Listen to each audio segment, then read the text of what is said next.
Hello and welcome back. I am Rob and you're watching Outside in the 515. Today, pretty easy day. Hang tight.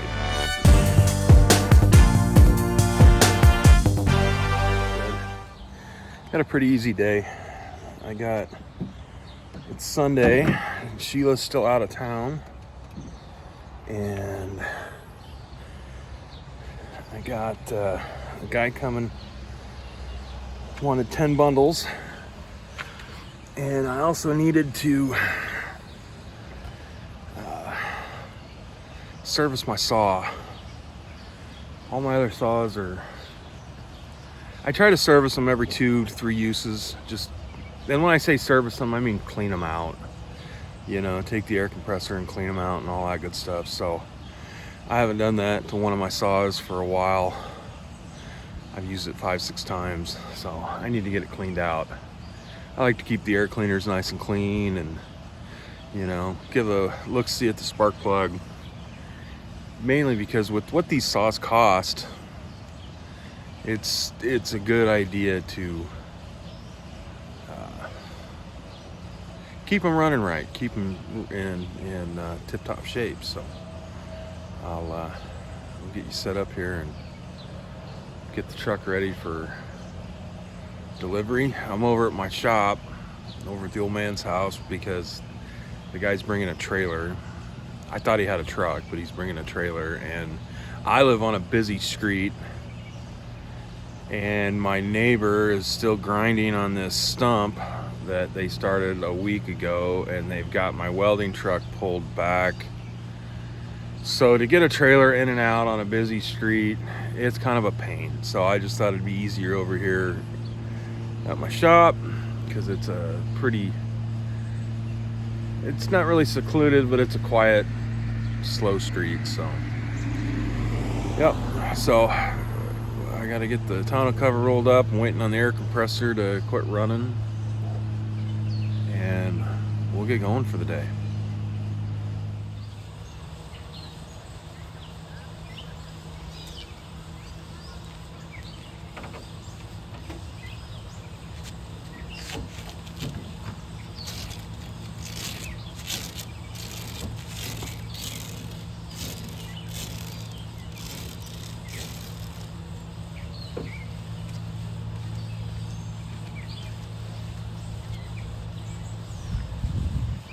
As you can see, 20 bundles. Oh, and one of my wraps came undone. I knew it. Gotta buy some new stuff. 20 bundles of pretty good looking wood, if I don't say so myself. I stopped at another gas station this morning, grabbed some coffee, and they had bundles for $7.99, and there was 4 to 5 pieces of really small wood in it. I don't know how anybody can really justify selling it for that. I mean, I understand that the store has to mark it up because they have to make a profit. We all want to make a profit. But if the store is selling it for $7.99, what is the guy selling it to him for? And how in the right mind can you sell 4 small? I mean, it's I've got some small wood in those bundles, but there's a mix of small and big, and they're right at a cubic foot, maybe a little over, but I've got a mix of small and big, but to sell 4 to 5 pieces of small wood for $7.99 a bundle. For one, I'm in the wrong business. I need to buy a gas station, mark up my sodas 20%, sell stale donuts, and sell 4 sticks of kindling for $6.99 a pop, and I'd probably still make more. But I don't know how a business can justify that.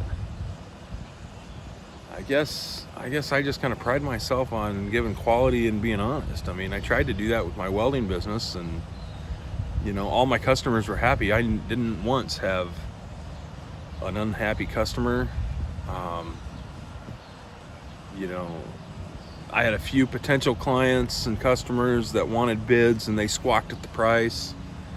And my answer to that was go have your car worked on. They're getting, you know, most dealerships are getting $70 to $80 an hour. I know most weld shops around here are getting $80 to $150 an hour.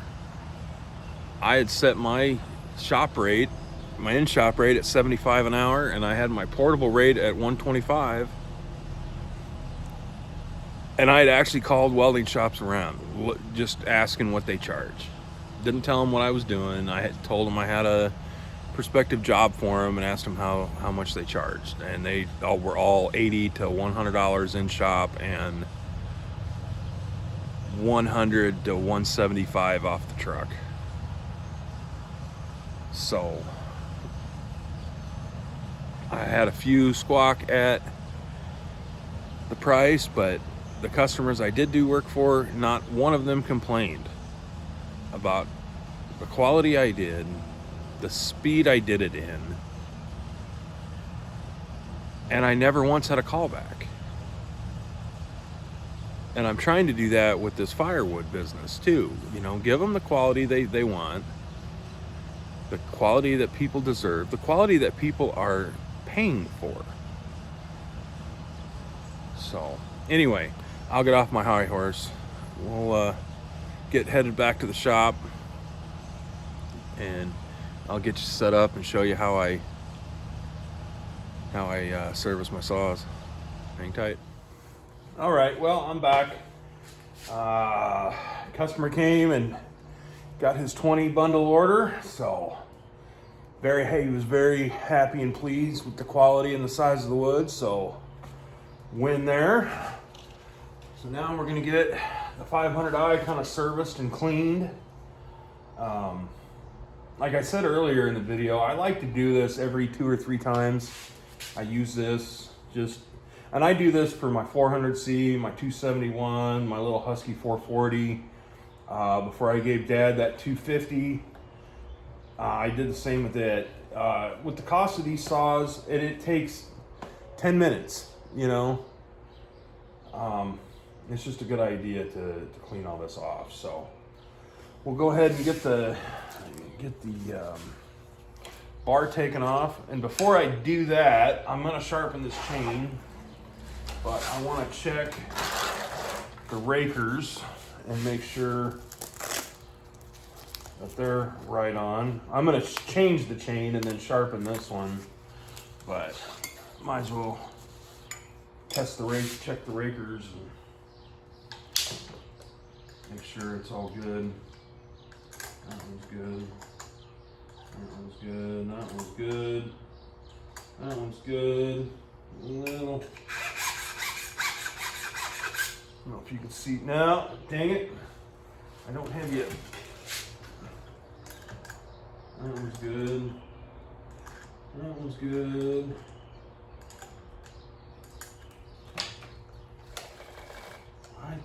I'm pretty sure these are. Yeah. I'm not going to go any further. I'm 100% sure these are all good. So, let's get this chain, this bar and chain off.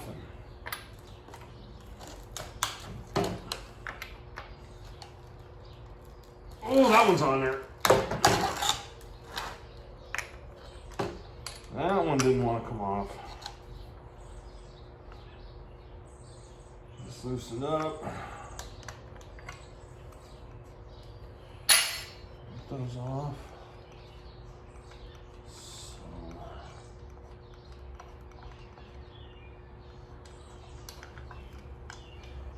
But yeah, that's, if you're not sure, if you're not aware, that's what a couple uses will do to your saw. It'll dirty it up pretty good. And get you in here close. As you can see, I'll get you spun around. So as you can see, that's all pretty dirty in there. So that kind of buildup back here, you know, that can get down into your bar and that can be bad on it. So we're gonna get that all cleaned up and blown off and straightened up. Okay, so let's get this bar off. This chain off. I gotta keep these separate so I know which one gets sharpened. And then what I'm gonna do is I take this little adjustment screwdriver that came with one of my steels and I just run it down the bar. That was pretty clean. Had a little bit of gunk on it.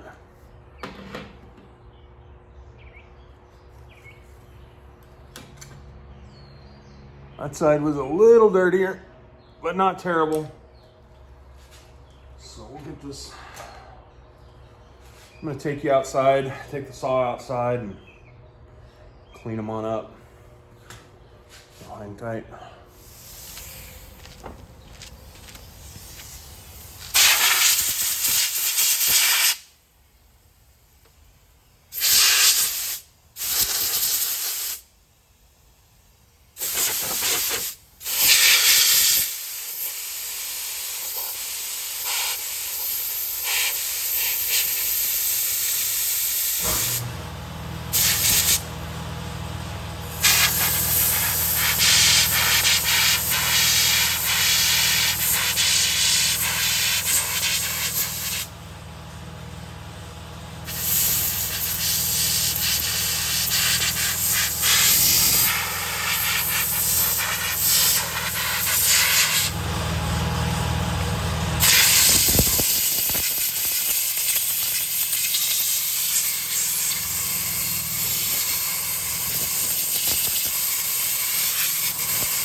Air filter's still on.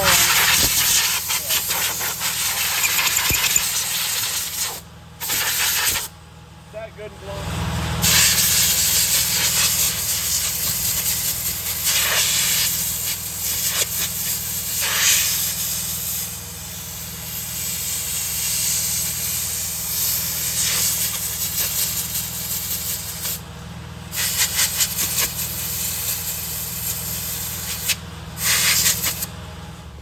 Okay, so I didn't get cleaning the side cover out on video. I forgot about it and forgot to hit record, so I got it mostly blown out. Just take a rag and wipe it out.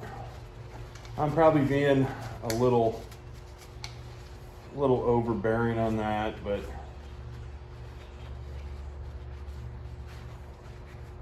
a clean saw is a happy saw, and we like happy saws. Take and wipe some of this off. Looks good. You see, that's residual that the air compressor didn't get off. So get in there and get that off. I should probably at some point take this clutch cover off and get in there and clean all that off. I'll probably do that. Like the, I don't know when, but got the air filter all clean. Let's take this. On the 500i, you got one bolt or one little screw bolt right here that you turn and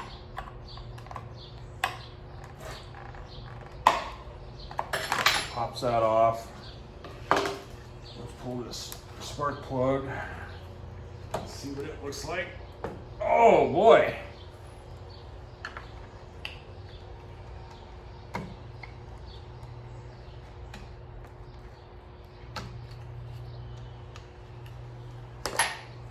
Real gentle doing that. Boy, really? Well, that's a new one. I don't know what size that takes. Let's, I'll be back in a minute. Let's see what, I suppose to do a full service, I probably need the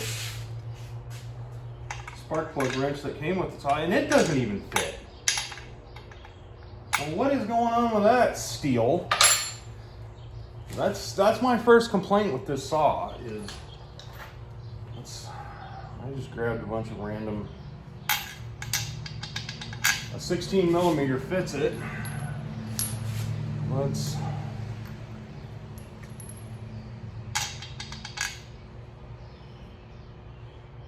5/8. We'll use the 5/8.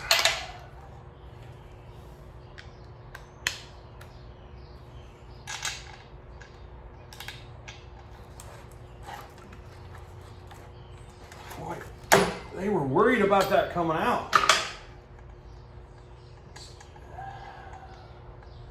Probably a little early to be worrying about the spark plug, but yep, it looks good. I can't get over how small this spark plug is for a 80cc saw. That is blowing my mind. So it looked good.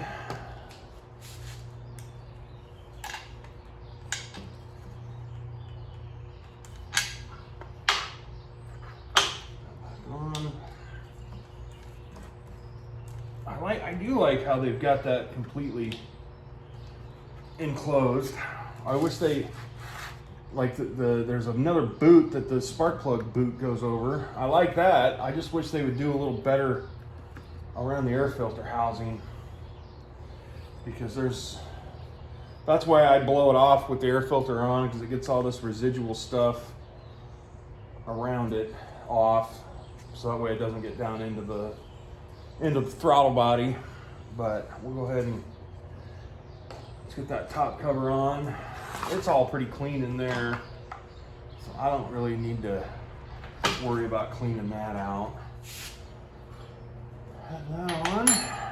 We'll get this air filter back on.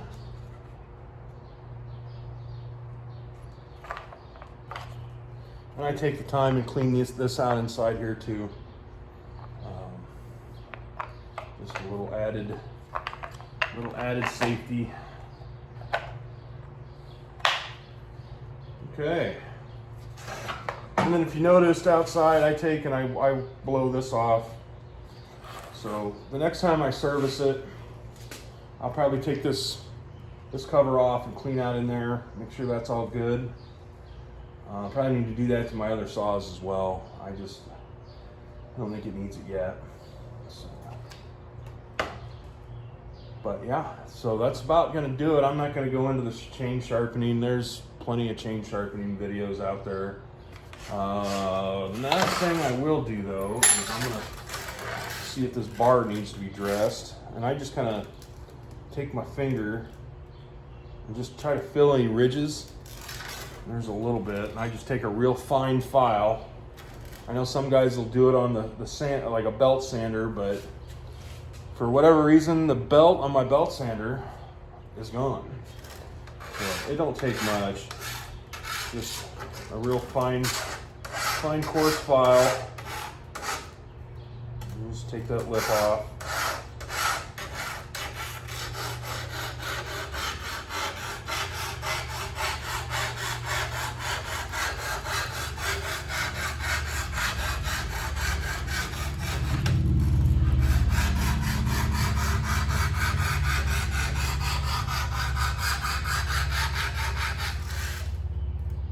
Yep, all smooth there.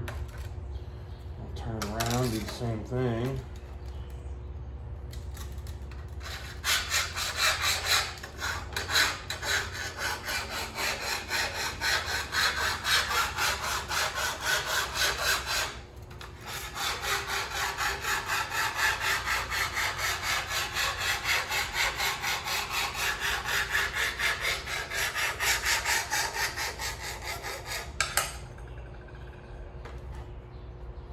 Okay. Catch this side of it. That side's good.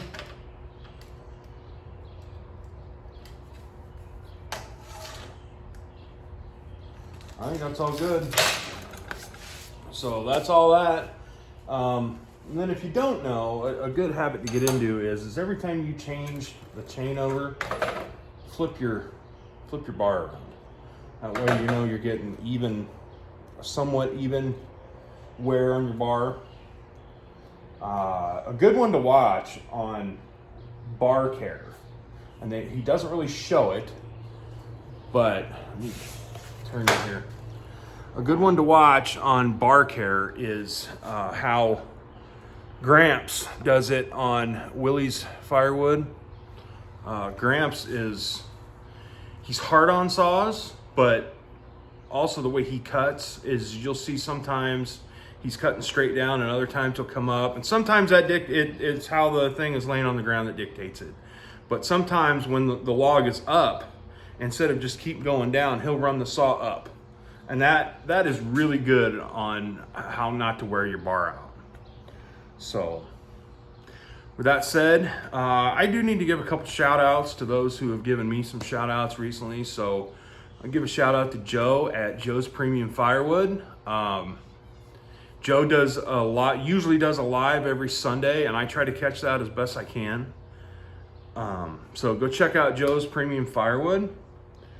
And the next one is Ted and Sherry Miller at Miller Stumps and Firewood. They've got a really great channel. I enjoy watching it. They do, not only do they do firewood, they do stump grinding and stuff like that. And in my opinion, they're the best husband-wife team on YouTube. So, but with that said, thank you for tuning in. Don't forget to like, subscribe, comment, click all the bells and whistles at the bottom. We would greatly appreciate it, and we'll catch you on the next one.